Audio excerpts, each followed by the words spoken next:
Hello, viewers. Today we have a very nice and beautiful poem titled Amanda. Amanda has been written by Robin Klein. She was born on 28th February 1936 in Cbse, New South Wales. She was educated at Newcastle Girls High School. She worked in number of jobs, becoming an established writer. She had her first short story published at the age of 16 only. In 1981, she was awarded a literature board grant for writing, and since then she has had more than 20 books published. As the question is concerned with the poem Amanda, this poem is about the views of a small girl named Amanda. Amanda is instructed every time not to bite her nails, not to hunch her shoulders. She is instructed to sit straight. She wants freedom and wishes to draft in the sea like a mermaid. The speaker, the poet, asked her if she had done her homework, cleaned her room and shoes. The girl wishes that she should be an orphan, roaming freely in the dusty streets. The speaker forbids her to eat chocolate, but the little girl doesn't even look at the speaker because she doesn't like this type of restrictions. She considers herself to be Rapunzel and yearns that some prince will come for the sake of her liberty. This poem is beautiful, no doubt. Amanda's mother is constantly instructing Amanda on her behavior. Being fed up, Amanda wishes to be a mermaid because then she would be living in the sea without any restrictions. She would lead a life of complete freedom. She would drift along the flow of water happily. As we know, as the girls reach adolescence, they are expected to act and behave in a certain preconceived manner. They are expected to do their own work and be prime and proper in their behavior. In this poem, Amanda's mother is scolding and pushing her to become an ideal young lady. However, these expectations, these expectations are a burden for Amanda. She wants to postpone the process of growing up. So she withdraws upon the childhood world of fantasies and fairy tales. If Amanda were a mermaid, she would have blissfully drifted in the sea. This is her desire. She would have enjoyed the green sea peacefully without any disturbance. This is the fantasy and the imagination of the little girl Amanda. Amanda is not orphan. She only imagines herself to be an orphan because she would then be able to roam the streets freely and do as she desires.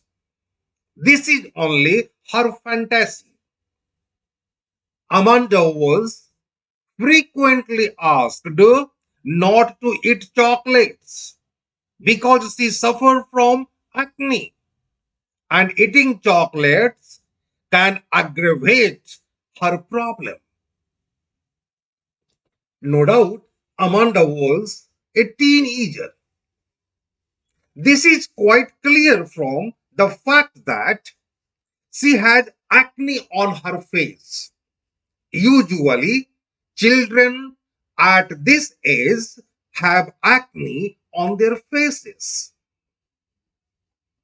Amanda desires, Amanda yearns for complete freedom. She doesn't want to be constantly ordered. She wants to lead a life of liberty and enjoyment both. Amanda was sulking and moody also. This can be interpreted from the way Amanda's mother is instructing her to stop sulking and not to be moody. This poem presents a beautiful explanation in the first stanza where Amanda is biting her nails, hunching her shoulders, and slouching. The speaker asks her to stop biting her nails, not to hunch her shoulder, and to sit up straight. In the short poem Amanda, the poet shows us how difficult it can be for a young girl to grow up. As girls reach the age of adolescence, they are expected to behave in a certain way and to be the very epitome of elegance. It is because of this Amanda's mother instructs her not to bite her nails, to sit up straight, and to do her homework, to tidy up her room, not to eat chocolates, and to stop sulking. These are the fundamental instructions given by her mother. However, such expectations seem burdensome to Amanda. She feels irritation regarding that. So she drifts in a world where she imagines herself to be leading a carefree life as a mermaid, an orphan, and as Rapunzel. She yearns, she desires for freedom and choice. Her mother doesn't understand the fact that Amanda is innocent and naive too, and that she is too small to understand the benefits of advice. We learned that we should be patient with children In their growing of years, we also realize that children do not like coaxed all the time. There is a word used by the poet in this poem, that is Rapunzel. Rapunzel is the story of a beautiful princess who lived in a tower which had neither any steps nor a door. Rapunzel was held captive at the topmost of the chamber of the tower, which had only one window, by a witch, which is the person who knows so-called tantra and mantra. Rapunzel had long golden hair. Whenever the witch visited her, she used to call out, Rapunzel, Rapunzel, let down your hair so that I may climb thy golden stairs. This one was usually did by the witch whenever she comes. Rapunzel used to let down her hair and the witch used to climb up using Rapunzel's hair. And the witch used to climb up. One day, what was happened? One day, a prince happened to come that way. He listens, he hears Rapunzel singing and is enchanted by her voice. One day, he sees the witch asking Rapunzel to let down her hair after she leaves. He asks Rapunzel to let her hair down. He climbs up and fall in love. They somehow managed to escape from the tower and then lived happily even after. Amanda wants to be Rapunzel so that she could live a peaceful life in a tower where no one gives her instructions to lead her life. As the poem is very beautifully written and words are magically arranged, providing a lot of instruction to its readers. The little girl is always told not to hunch her soldier. Again and again, I am explaining the contents of the poem. And to sit up straight. She is told to finish her homework and tidy her room. She is forbidden from eating a chocolate for fear that she might have acne. She is also accused of sulking. But all the time, the little girl Amanda keeps dreaming of a life of a freedom in this poem. She dreams that she is a mermaid in the sea, that she is roaming barefoot in the dusty street, and she is Rapunzel who lives alone in a high tower. The poem is set in four different settings. The first setting is that of the real world. This is the first setting where the readers will get the real world in which Amanda's mother is always correcting her behavior. The other three settings are fanciful, imaginative, which are being constructed by Amanda in her own mind.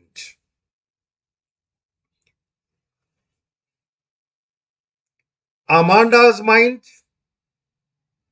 is always constantly instructed and she doesn't feel good. She is perplexed She doesn't know what to do or not to do. This is the beauty of this poem. Childhood is a time when we indulge in our fantasies and imagination, and we do as we please. But as soon as we reach adolescence, we are expected to abandon such practices and do as we are told. Amanda has reached that midway age between childhood and adolescence. The poet shows this in a very subtle manner, through the growth of acne on her face. Because she is no longer a child, her mother expects her to fulfill certain responsibilities, such as finishing her homework on time or cleaning her room and her shoes. However, Amanda wants to postpone the process of growing up. So she withdraw into the childhood world of fantasies and fairy tales. As girls grow into women after puberty, they are expected to act and behave in certain ways.